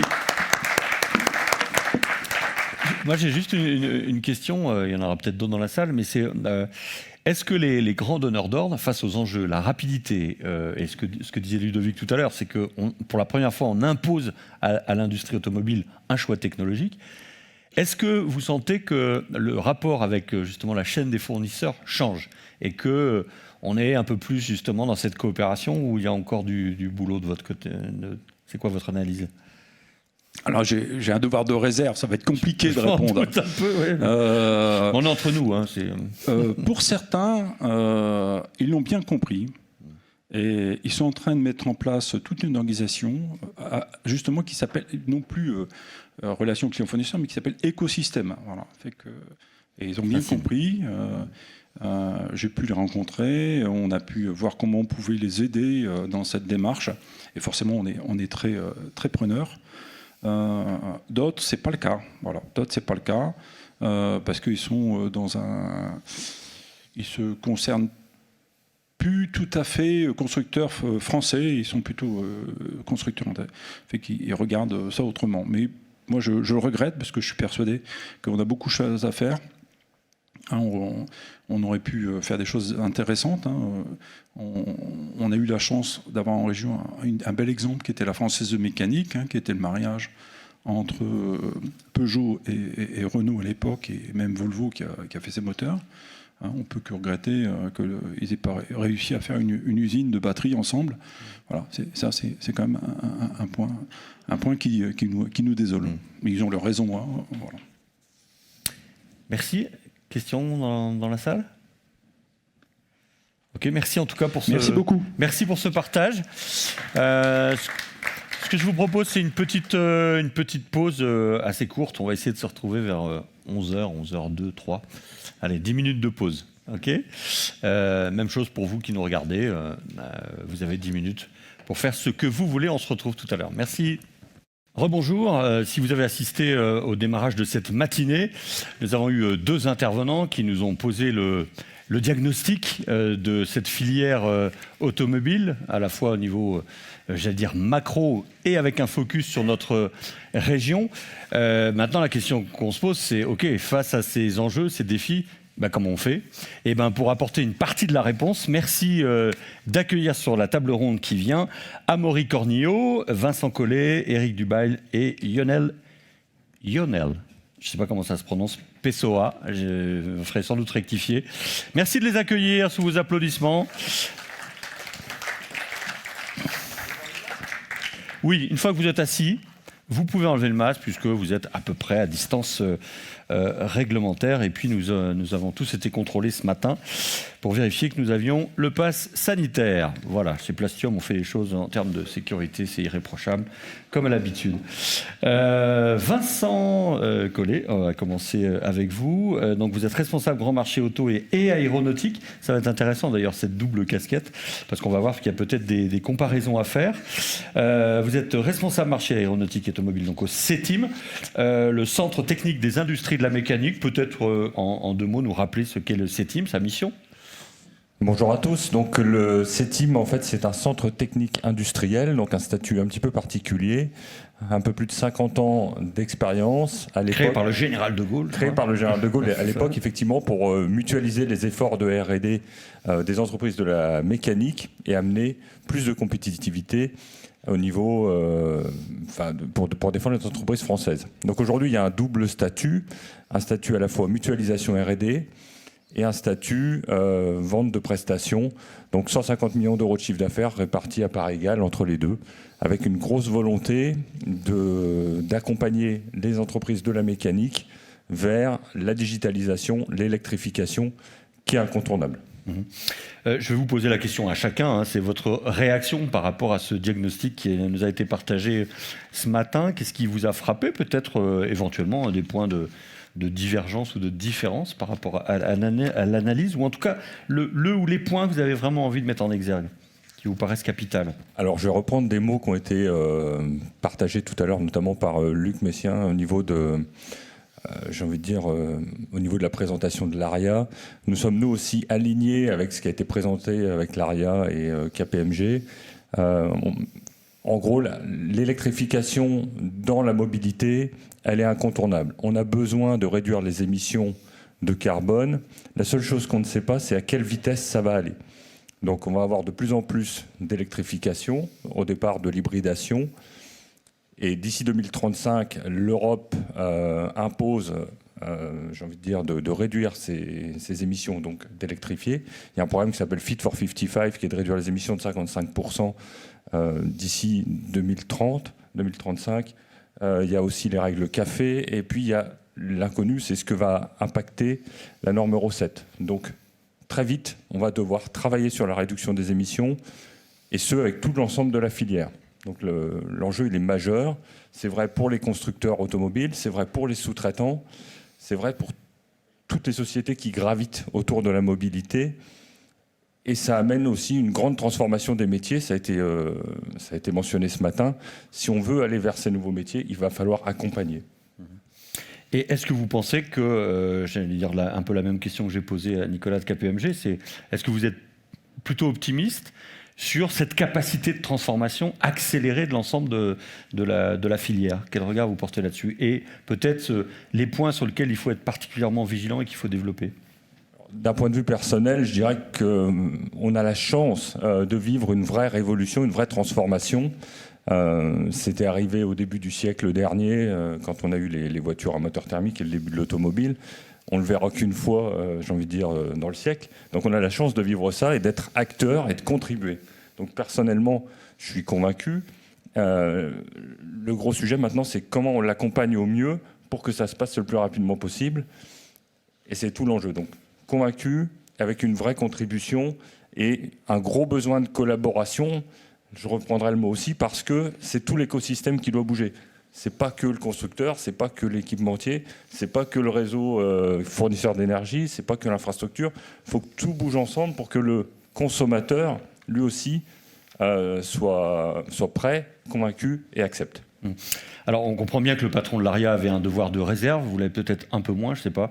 Mais en tout cas, dans ces débats, on essaie vraiment de se dire les choses, parce que si on veut avoir porté des bonnes solutions, il faut être assez clair sur le diagnostic. Est-ce que vous pensez que les grands donneurs d'ordre, les grands constructeurs, sont dans cette logique de coopération, parce qu'il va falloir l'accélérer? On a eu quelques cas. Pourquoi je vous pose la question? Parce que hier, on a eu des témoignages de toutes petites PME de 25, 30 personnes qui arrivaient avec une innovation, en particulier l'intégration, par exemple, de matériel, de matières recyclées, et ils se faisaient retoquer alors que techniquement, c'était parfait. Donc, et ils nous disaient, on sent que culturellement, il y a encore du chemin à faire avec les grands ordonnateurs, sauf que le temps presse. J'étais il n'y a pas longtemps, j'ai entendu le patron des 4 usines de Renault, je ne sais plus comment il s'appelle, vous devez connaître son nom, quand il parle des délais de fabrication, mais c'est juste demain matin, quoi. Il y a des enjeux de vitesse. Voilà. Est-ce que vous aussi, vous êtes optimiste sur cette capacité à faire que l'innovation soit vraiment partagée? Alors, moi, j'aurais un rêve. Vous l'avez dit tout à l'heure, j'ai la chance de travailler sur 2 marchés complémentaires que sont, dans les mobilités, que sont les mobilités terrestres et aériennes. Dans l'aéronautique, la filière est plus, j'ai envie de dire, travaille plus de manière collaborative. Ça s'explique par le fait que dans l'aéronautique, il y a un grand donneur d'ordre et des sous-traitants. Dans l'automobile, en France, on a 2 grands groupes donneurs d'ordre et ensuite des sous-traitants. Donc si j'avais un rêve, c'est que ces 2 grands groupes arrivent à s'accorder dans l'intérêt global. C'est pas toujours évident, mais je pense qu'il y a une prise de conscience et il y a de plus en plus de travaux, notamment au niveau de la filière, pour faire converger ces travaux. Vous pouvez nous prendre quelques exemples, peut-être dans l'aéronautique, justement, sur cette intégration des sous-traitants en tant que intelligence aussi et force de proposition? Alors je vais vous donner un exemple concret. Lors du dernier salon du Bourget, donc en juin 2019, nous avons démarré, je dis nous, puisque nous avons été choisis comme opérateur technologique pour accompagner la filière du GIFAS, la filière aéronautique, donc le groupement des industries des fournisseurs aéronautiques et spatiales, vers l'industrie du futur. Donc ils ont lancé un gros programme, donc accompagné 330 PME, donc la majeure partie des PME de la filière aéronautique française, vers l'industrie du futur. Donc mettre en place des innovations de rupture pour les rendre plus compétitives. Le rôle du CETIM, faire un diagnostic, proposer des solutions d'innovation et accompagner les PME à les mettre en place chez elles. Et ça, c'est drivé, j'ai envie de dire, de manière homogène entre le constructeur aéronautique, les rangs 1 et les sous-traitants rang 2, rang 3. Donc là, c'est vraiment un programme d'envergure, piloté par la filière, coordonné de manière collaborative pour 330 PME en 2 ans, avec un retour sur investissement de 18 mois. Donc c'est vraiment une opération d'envergure et coordonnée. Quel conseil vous pourriez donner à la filière plasturgie, qui est le cœur de notre sujet de cette semaine? Alors justement pour s'armer peut-être, encore une fois, face à ces défis et être peut-être plus force de proposition, d'innovation aussi pour les constructeurs. Alors je pense qu'il y a beaucoup de réflexions sur des nouveaux usages des plastiques. Et du coup, là j'imagine encore plus de collaboration entre les fournisseurs de matières plastiques, les constructeurs et les équipementiers qui vont en avoir besoin, et puis les organismes de recherche et de validation qui, eux, avec l'ensemble des 3 parties, peuvent accompagner et développer encore plus vite ces innovations. Comme on l'a dit juste au début de notre échange, on attaque une course de vitesse. L'électrification, 2035, ça arrive très vite. Les voitures qu'on va avoir en 2030 ou 2035 dans la rue, on est en train de les imaginer aujourd'hui. Donc on connaît les enjeux, on sait où on va, on ne sait pas exactement à quelle vitesse, mais on sait que ça va aller très vite. On sait que c'est une course mondiale. Donc après, la problématique, c'est comment on s'allie tous ensemble pour aller le plus vite vers l'atteinte de ces objectifs. Parce que la question qu'on peut quand même se poser, même si c'était très sympa le dernier slide de l'ARIA qui dit ouais, la plasturgie va avoir toute sa place dans le véhicule électrique, néanmoins on peut se poser la question, est-ce que ça va être avec les mêmes matières? Est-ce que ce plastique il va pas être de plus en plus intelligent? On a commencé aussi à l'aborder, donc encore une fois il y a cette question de l'innovation qui est vraiment au cœur de cette transformation. On peut imaginer une hyperfonctionnalité des matières, donc c'est-à-dire des matières plastiques qui vont avoir des rôles peut-être d'embarquer de la transmission d'énergie, qui peuvent avoir un rôle de mémoire de forme. On travaille aussi, on a eu la chance de contribuer dans un projet de recherche Coram en collaboration avec Plasticomium et Arémon sur le développement d'un pare-choc pour véhicules intelligents, ou un pare-choc intelligent. La particularité de ce pare-choc en plastique, c'est qu'il intègre des fonctions de transparence pour pouvoir faire passer les ondes des lidars et tous les capteurs pour le véhicule autonome. Il intègre des fonctions de sécurité, de fixation de ces capteurs, parce que si demain, avec votre voiture, vous heurtez un trottoir ou vous heurtez un véhicule, il faut que la fonction de sécurité persiste. Et tout un travail d'éco-conception, parce qu'on veut que demain, ce pare-choc et ce véhicule soient recyclables. Donc là encore, une alliance, une collaboration et plus de fonctionnalités dans ces matériaux, de la transparence notamment. Merci beaucoup. Lionel Pessoa, c'est vous? Pardon. Comme on s'est eu qu'au téléphone pour l'instant. Voilà, maintenant je mets un visage. Vous avez travaillé, vous avez 30 ans d'expérience dans l'automobile, vous avez travaillé au Brésil de 2011 à 2014. Vous êtes donc directeur d'usine à Onin chez Silmodes Plásticos. Ça va? C'est à peu près dit correctement. Vous êtes un des plus grands constructeurs de moules pour l'automobile dans le monde. Et pourtant, vous restez une entreprise familiale. Il faut le préciser. Justement, en tant qu'acteur sous-traitant de l'automobile, comment vous voyez, vos propres enjeux d'adaptation à ces nouveaux défis à la fois profonds et rapides? Comment vous abordez cette crise? N'hésitez pas à prendre un micro qui est devant vous. Voilà. Bon, d'abord, c'est vrai que quand on a vu le slide qu'a présenté tout à l'heure Luc Messien sur la plasturgie dans le véhicule, ça nous rassure un petit peu quand même. Néanmoins, on sait qu'on va devoir évoluer avec cette transition sur les véhicules, bien entendu. Je pense qu'il y a un gros challenge au niveau du poids des pièces. Si on veut augmenter l'autonomie des véhicules, si on veut avoir des véhicules qui soient plus écologiques, on n'aura pas le choix, sinon réduire le poids des pièces. Alors réduire le poids des pièces, ça peut passer par, bien entendu, les matériaux. Et là, j'avoue que depuis 30 ans que je travaille dans l'automobile, on ne voit pas vraiment une évolution dans les matériaux aussi rapide que celle qu'on voit dans d'autres types de pièces ou d'autres types de matériaux. Et on travaille, et il y a beaucoup de polypropylène. Dans notre usine et dans notre groupe, on transforme beaucoup de polypropylène. Et le polypropylène qu'on utilise aujourd'hui, c'est quasiment le même qu'on utilisait il y a 20 ou 30 ans. Vous êtes même un peu provoque parce que vous dites qu'en fait, le paradoxe, c'est qu'à l'intérieur du véhicule, on a même des matériaux qui sont moins recyclables qu'avant. Donc là, ça va à l'inverse de normalement la tendance qui devrait tous nous animer. Si on prend des pièces individuelles, on sait facilement les recycler, en plastique, bien entendu. Mais dès qu'on assemble des composants, dès qu'on vient assembler deux pièces, si elles sont de matières premières différentes, automatiquement, la complexité du recyclage, elle est énorme. Et ça paraît simple, mais quand on prend un simple panneau de porte, enfin simple, une manière de parler, parce que les panneaux de porte sont de plus en plus complexes aujourd'hui, mais dès qu'on vient lui rajouter une baguette peinte, dès qu'on vient lui rajouter un accoudoir avec un tissu, dès qu'on vient lui rajouter un vide-poche avec des LED à l'intérieur, automatiquement, tout ça, pour le démonter une fois que le véhicule sera en fin de vie, il va y avoir un coût de main-d'œuvre tel, une complexité telle à séparer les matériaux que le recyclage il va être très très difficile. Et aujourd'hui, je pense qu'il faut vraiment travailler, comme le disait monsieur, en collaboration avec les constructeurs.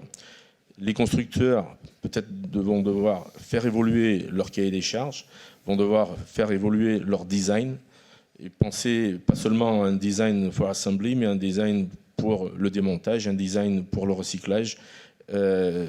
Sinon, on va se retrouver peut-être avec la nécessité d'envoyer des pièces. J'espère que ça ne sera pas le cas, mais d'envoyer des pièces peut-être en Asie ou en Afrique pour les faire démonter, comme on voit ça dans d'autres filières. Et ça serait quand même un petit peu dommage d'en arriver là. Et puis évidemment pas du tout en ligne avec les objectifs que toute la filière s'assigne. Vous avez toujours travaillé sur l'allègement des pièces. D'ailleurs, c'est pour ça qu'on dit que le plastique dans l'automobile est quand même fondamental, puisqu'il a permis cet allègement et donc la moindre consommation d'énergie. En quoi le véhicule électrique, dans cette quête de l'allègement, ça va changer des choses pour vous? Parce que vous le disiez tout à l'heure, il va falloir qu'on s'adapte. En quoi c'est différent de ce qui vous a emmené jusqu'à aujourd'hui, déjà, encore une fois, sur le travail de l'allègement des pièces? Écoutez, aujourd'hui, on voit que les véhicules, ils ont plutôt eu tendance sur ces dernières années à s'alourdir. Pourquoi? Parce qu'il y a déjà un effet du choix des clients. Les véhicules, les acheteurs aujourd'hui vont plutôt se diriger, ou se sont plutôt dirigés sur ces dernières années sur les SUV, des véhicules qui sont beaucoup plus lourds, beaucoup plus consommateurs. Et aujourd'hui, on doit rajouter aussi des fonctions, toutes les fonctions, on va dire, électroniques sur les véhicules. Si on ne réagit pas sur les plastiques qui composent quand même une très grande quantité de matière sur un véhicule, on va se retrouver avec des véhicules de plus en plus lourds et justement à l'inverse de ce qu'on a besoin pour augmenter les autonomies sur les véhicules. Est-ce que, alors là, j'imagine que vous avez un devoir de réserve par rapport aux constructeurs avec lesquels vous bossez, Volkswagen, Renault, Toyota, etc. Néanmoins, quel regard vous portez sur l'évolution de votre mode de coopération avec ces donneurs d'ordre? Et est-ce que vous pensez que cette relation, elle va être propice pour vous à relever tous les challenges dont vous parlez, de l'innovation en particulier? Bon, aujourd'hui, on a quand même la chance d'avoir des ingénieurs qui peuvent participer dès la conception des pièces en plastique, dans la conception des véhicules, de proposer aussi. Et là, les constructeurs sont à l'écoute de ce qu'on peut leur proposer. Et bien entendu, ils vont choisir les meilleures propositions. La concurrence, elle est forte aussi. C'est quelque chose qui va permettre aussi d'aller plus vite. Et c'est justement cette concurrence qui, à mon avis, permettra d'atteindre les objectifs de 2035-2040. Aussi bien la concurrence entre les constructeurs que la concurrence des équipementiers. Et là, ça sera vraiment l'innovation, la proposition d'innovation des équipementiers qui pourra faire la différence. Et ça sera ces propositions-là qui vont faire évoluer les constructeurs aussi. Ça a été cité plusieurs fois, il y a un enjeu de compétences. Partout, dans quel que soit le secteur dans lequel je vais animer des conférences, des colloques, etc., on me dit on ne trouve pas de compétences, il y a la guerre des talents, etc. Est-ce que, vous avez ce problème chez vous? Est-ce que vous avez des problèmes pour recruter? Et là, on se dit le problème, il est majeur, parce qu'encore une fois, il va falloir s'adapter, il va falloir vous-même que vous développez d'autres compétences. Et si vous avez du mal à recruter, j'imagine que ça, c'est un... Je vous vois hocher de la tête, c'est compliqué en ce moment? C'est très difficile, surtout dans les métiers techniques, dans la maintenance, dans on va dire peut-être pas seulement au niveau ingénieur, mais même technicien. On se retrouve avec une très très grande difficulté et aujourd'hui on n'a pas d'autre choix que d'essayer de former des gens qui n'ont pas forcément une formation à la base technique, mais d'identifier dans nos collaborateurs s'il n'y a pas un peu de fibre technique qu'on puisse aller chercher, de les inciter, de leur proposer, de les faire évoluer sur des métiers un peu plus techniques en les formant en interne. Merci beaucoup pour ce témoignage. Oui, vous vouliez répondre?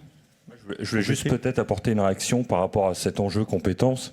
Ce qui est intéressant dans les slides qu'on a vus aussi ce matin, c'est qu'on s'aperçoit qu'il y a des métiers historiques ou du moteur thermique où on va avoir trop de main-d'œuvre, trop de personnes.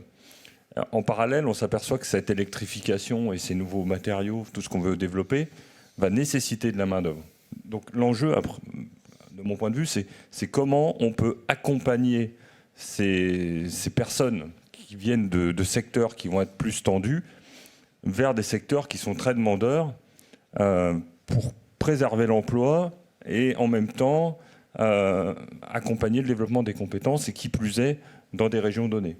Donc là, nous, on est en train de développer des plans d'accompagnement par rapport à ça au niveau du CETIM, mais je pense que c'est un enjeu très fort parce qu'on voit vraiment d'un côté des tensions et de l'autre côté des besoins. Donc il faut arriver à faire converger et accompagner. Je ne sais pas si vous ressentez ça aussi de votre côté.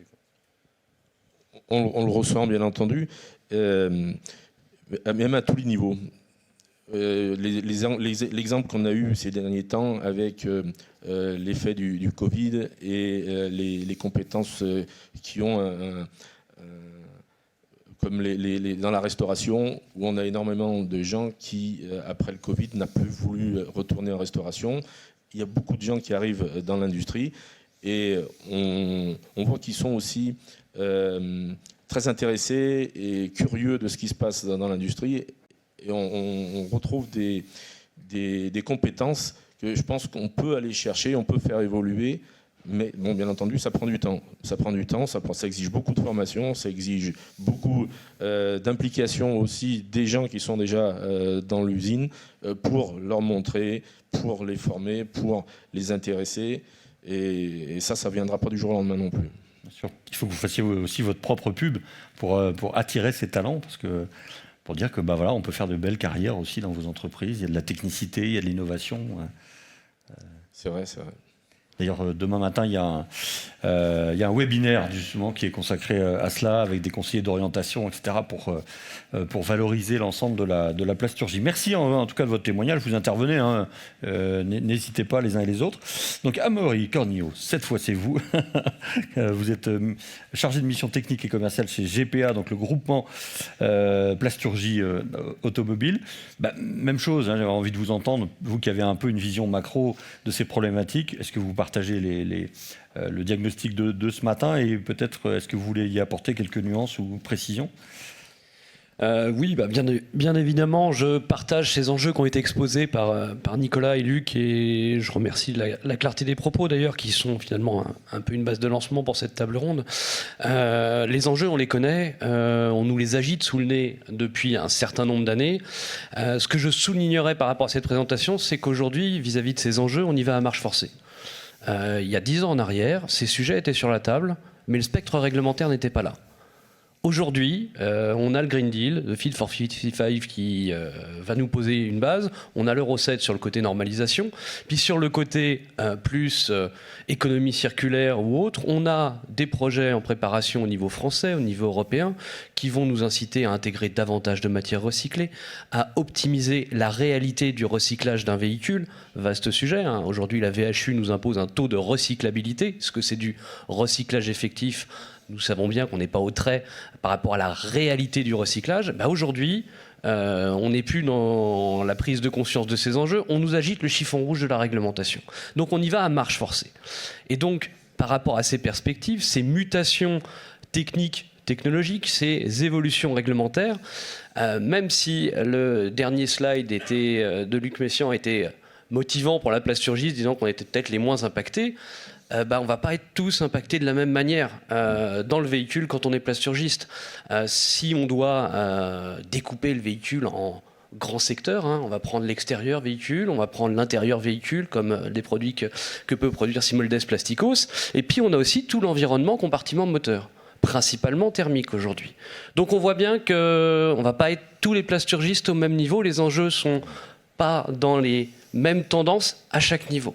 Et donc cette réactivité avec cette pression réglementaire, cette fuite en avant pour la réduction des émissions, d'aller vers le véhicule électrique, il y a un fort enjeu notamment pour tous ceux qui sont positionnés sous compartiment moteur. Et là, on parle de migration métier, on parle de migration dans la conception pour... Si on veut rester dans l'automobile, il va falloir faire des choix. Un moteur thermique et un moteur électrique, c'est 40% de pièces de moins, hein, au bas mot. Les enjeux ne sont pas pareils. La technicité n'est pas du tout la même. Le compartiment température moteur du thermique et les problématiques de thermique dans l'électrique, on n'est pas sur les mêmes gammes de température, donc on ne sera pas aussi sur les mêmes polymères. Donc il est vrai qu'on utilise beaucoup de polymères de commodité, hein, comme le PP dans l'automobile, mais sous capot moteur, c'est là où on utilisait déjà des polymères techniques, mais qui vont encore peut-être aller plus loin demain. Donc là, on a aussi des enjeux de migration métier, où plus la matière va être technique, plus on va aller loin dans la maîtrise de nos procédés, tout en ayant l'autre épée de Damoclès réglementaire qui est économie circulaire, RSE, comme disait Luc tout à l'heure, où oui, innover, mettre des nouvelles matières, mais si cette nouvelle matière elle n'est pas recyclable, ou si cette nouvelle matière ne peut pas être à base de matières recyclées, comme c'était évoqué, me semble-t-il, dans les tables rondes hier, on va être de plus en plus cerné, d'où le fait qu'on ne peut pas se permettre de laisser les plasturgistes auto sur le bord de la route. Et je rebondis sur le côté collaboratif qu'on souligne tous, mais aujourd'hui, si on veut aller plus loin, c'est notamment le rôle de l'ARIA en région, de Plastium, peut-être du GPA aussi, certainement au niveau national, de se mettre autour de la table pour qu'on pose les jalons de cette innovation collaborative pour répondre à nos clients. Parce que on pourrait parler du contexte, est-ce que les clients sont plus ouverts ou non à dialoguer sur l'innovation collaborative ? Ma réponse est oui aujourd'hui, parce que autant que nous, ils ont cette épée de Damoclès réglementaire. Parler d'intégrer une matière recyclée il y a 5 ans en arrière, je pense que vous me direz que ça aurait été beaucoup plus compliqué que ce qu'on fait depuis 2 ans. On a une politique plus de portes ouvertes sur ces innovations. Et ce qu'il faut avoir à l'esprit, si on doit parler de risques ou d'opportunités autour de ces enjeux, c'est qu'on a une réelle opportunité de différenciation des plasturgistes français auto à être force de proposition auprès de nos clients. Parce que tous ces enjeux-là, il ne faut pas oublier qu'ils arrivent dans un contexte qui était déjà très tendu, l'automobile. La compétitivité, ça n'a jamais été un mythe dans nos métiers. On nous demande d'être toujours aussi compétitifs avec ces enjeux, avec ces contraintes réglementaires. Si on veut aller se battre face à des solutions qui viennent de pays à bas coût, il faut y aller avec de l'innovation, avec de la valeur ajoutée. Donc il faut être force de proposition. On a une contrainte, c'est une fuite en avant. Moi, j'aurais une volonté qu'on soit positive, c'est qu'avec du collaboratif, on doit être différenciant dans ce secteur très, très compétitif. Parce que l'innovation, nos clients nous diront toujours, innovation à coût zéro, si ça peut être encore moins cher, ce serait mieux. Donc, dans ce contexte-là, les migrations structurelles, oui, une forte innovation, et puis du structurel sur nos métiers aussi, pour toujours gagner en compétitivité. On l'a juste effleuré dans une slide, on a parlé rapidement de la digitalisation du 4.0. Mais si on ne va pas dans cette voie-là, ramener à un prix pièce, même si la pièce est innovante, même si j'intègre de la matière recyclée, même si je vends la meilleure solution autour du compartiment batterie avec du composite, la problématique de la compétitivité va se réinviter. Donc il ne faut pas qu'on soit juste les éminences grises pour la production qui n'aura pas lieu en France. C'est là où on joue beaucoup de choses, beaucoup d'enjeux.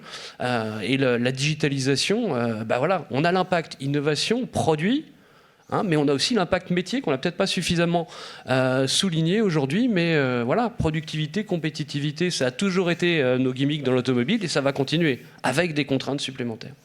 Alors aujourd'hui, dans le contexte Covid et en particulier dans un contexte d'élection nationale, on parle beaucoup de relocalisation. Là, vous êtes en train de nous dire qu'il y a peut-être un risque de nouveau de délocalisation face aux enjeux qui ont été indiqués tout à l'heure, face aux concurrents chinois qui sont, on le sait, dans un certain nombre de points précis en avance technologiquement. C'est un vrai risque, il ne faut pas le cacher. Il ne faut pas le cacher, ce qui est parti en pays low cost, on ne va pas le faire revenir en claquant des doigts. Ce qui va revenir, c'est là où on aura une forte valeur ajoutée à le réimplanter en wall-to-wall avec nos clients. Il y a des choses qui sont parties, on sait très bien que des composants ne reviendront jamais. Par contre, sur des composants plus complexes où aujourd'hui on transporte du vide, si on transporte du vide et en plus on a apporté une innovation, ça aura du sens de rouvrir certains ateliers qu'on a mis en sommeil, voire, pourquoi pas, relocaliser des problématiques. Mais ça va se faire au cas par cas. Moi, je ne crois pas le discours qui dit en claquant des doigts, on va tous relocaliser. On a bien conscience dans nos métiers, il y a des choses qui sont parties, qui ne reviendront pas. Autour des innovations technologiques, autour de la batterie, pour relocaliser de la batterie, moi j'attends beaucoup d'un projet comme ACC pour qu'on fasse de la batterie en local, plutôt qu'être tributaire de ceux qui produisent les matériaux de base pour faire ces batteries, qui produisent ces batteries. Donc il faut qu'on ait une filière structurée sur le territoire pour pouvoir aller apporter l'innovation et que ça fasse du sens de produire là où l'innovation est créée. Dans la préparation, on avait noté en gras votre phrase « Mieux vaut chasser en meute que rester seul dans son coin ». Ça, c'est vraiment le levier clé pour relever tous ces défis. C'est pour moi le levier à avoir dans l'industrie de manière générale, mais ça fait beaucoup plus de sens aujourd'hui dans l'automobile. Si on avance en rang séparé, la logique aussi de nos clients, c'est de diviser pour mieux régner. Si on est plus fort sur de l'innovation, qu'on est force de proposition, qu'on chasse en meute, on peut oser dire que oui, on va raisonner peut-être comme le VDA allemand qui fait ça depuis 30 ans, chasser en meute. Et la filière allemande automobile est structurée, forte. C'est le rêve pieux du GPA depuis son point de départ, qui se veut le trait d'union entre le métier de plasturgiste et le marché de l'automobile. Mais à plusieurs, on est plus fort.